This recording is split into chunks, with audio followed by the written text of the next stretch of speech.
My dear friends, welcome to Uncaged Zootours. If you are new to the channel and love animals, I recommend and appreciate hitting the like and subscribe buttons and the bell icon to join me on my tours. I have a treat for you today.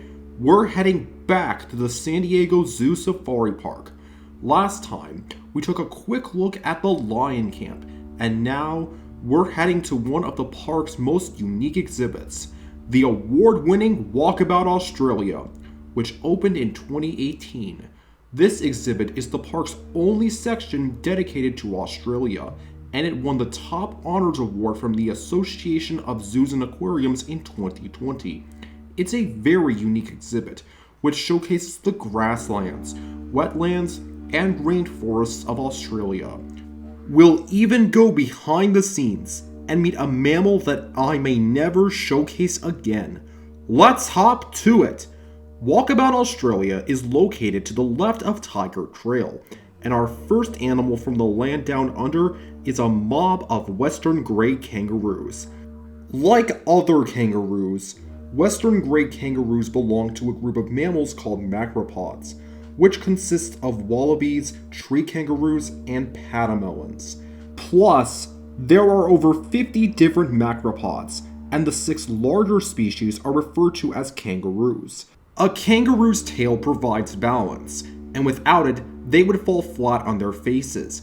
It would be great if I had a tail, because male kangaroos use their tails to lift their entire body when kickboxing with other males.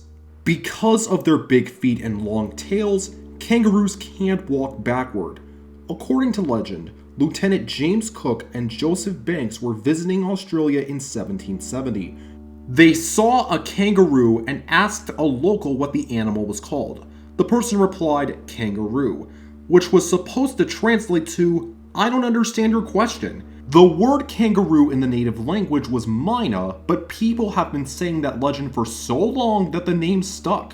Kangaroo comes from the word gongaroo, a word from the Gugu Ymir people that means black kangaroo. Speaking of kangaroos, the second habitat is home to Matchie's tree kangaroos. I previously showcased tree kangaroos in my award-winning jungle world at the Bronx Zoo Tour. A tree kangaroo can move its fingers independently so it can grab stems. They may eat many plants, but their favorite is fern fronds. When I went to the Sandiegozoosafaripark, I did a special behind-the-scenes encounter to see some of their tree kangaroos. A tree kangaroo's upper teeth are adapted to cut leaves. Its molars are good at grinding up leafy food. They're also usually silent, but I think chewing is the closest thing to the sounds they make.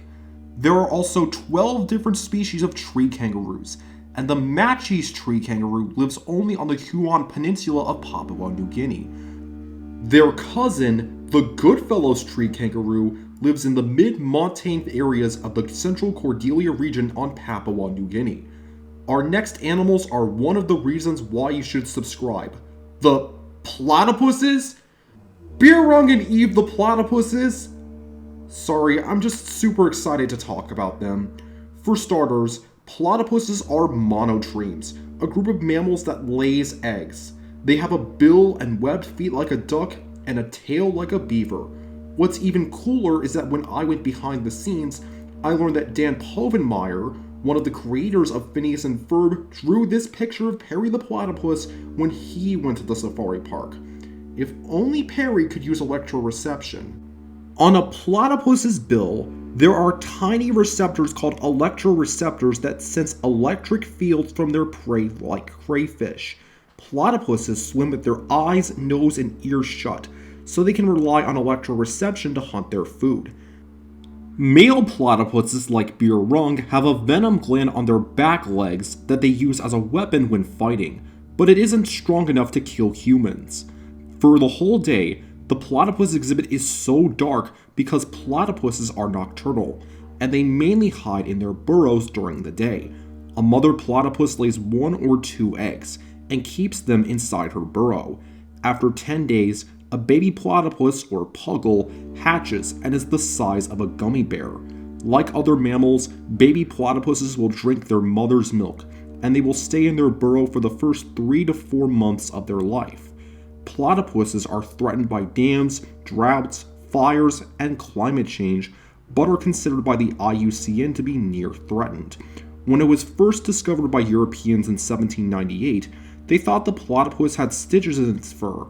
The Sandiegozoosafaripark is the only place outside of Australia to have platypuses. Birrong and Eve came from the Taronga Zoo in Sydney and were added to Walkabout Australia in 2019 to serve as ambassadors for their wild cousins. Unfortunately, this will be the only time I will showcase platypuses on my tours, unless I go to a zoo in Australia. Plus, the exhibit opens at 10 a.m., and if you're the first in line, you might see the exhibit with the lights on. Seeing a platypus can really give you bragging rights. The next exhibit contains magpie geese, and moving on through this sheep station is my old buddy the southern cassowary. I haven't talked about cassowary since my kangaroo kickabout and tiger crossroads at the Nashville Zoo Tour. Cassowaries spend most of their time alone, but males and females mate during the breeding season. The female scrapes a spot in the ground, lays 3 to 5 eggs, and leaves. The male sits on the eggs until they hatch and takes care of the chicks for over a year, teaching them how to find food. Cassowaries swallow their food whole and their stomachs digest the pulp, but the seeds leave their bodies through their poop. Because cassowaries eat 200 different kinds of fruit, they are considered a keystone species. Without cassowaries, some trees won't grow and could start to disappear. This is a problem because cassowaries are threatened by motorists who accidentally run them over, wildfires, domestic dogs, and climate change. But people in Australia and New Guinea are working hard to save these big birds through government protection, scientific study, and community education. And that wraps up my second tour of the Sandiegozoosafaripark.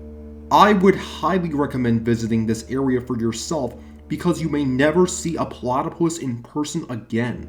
I would also recommend signing up for the Walkabout Australia behind the scenes safari, which is $92 per person, and it's definitely worth the experience. Now, which exhibit at the Sandiegozoosafaripark would you like to see next?